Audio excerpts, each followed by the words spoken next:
Čau lidi, chtěli byste vidět nějaké vychytávky na Google, tak se pojďte se mnou na tyhle vychytávky podívat. Tak jako první, tak napište do Google meteorit a tohle se stane. Jako druhá vychytávka, tak napište do Google známý mím 607. A to se vyplatí. Tohle se stane. Jo, fakt to funguje. Tak jako další, tak si vemte myš.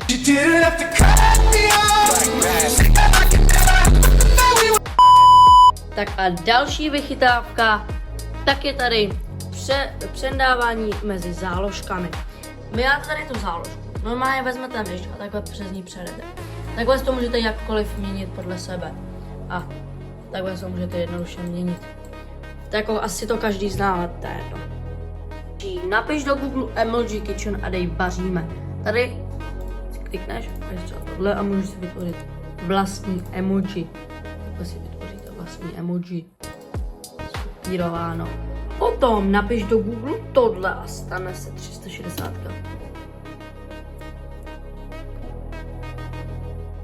To fakt je fakt crazy. Jako další, tak napište do Google Ask You.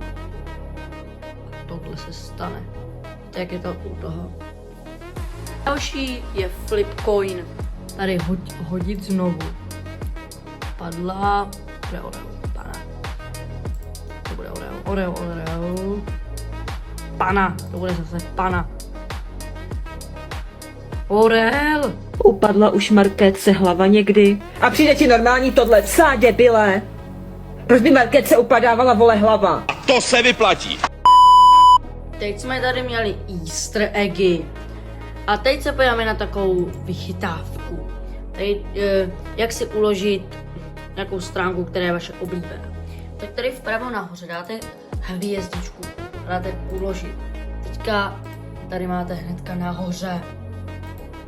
A můžete ji rychle otevřít. Další vychytávka tak je na nové okno. Normálně byste tady dali pravý a dali byste otevřít nové okno. Jenže je to úplně jednoduchý. Dáte CTRL a N. Otevře se vám nové okno. A poslední 10. lifehack tak je CTRL H. To udělá, že se dostanete rychle do historie a nemusíte dávat složitě tohle a dávat složitě historie. A pokud jste dosledovali až sem, tak dejte like a odběr. Pokud chcete nová videa, protože v budoucnu se můžete těšit na lepší, promakanější videa. Tak čau!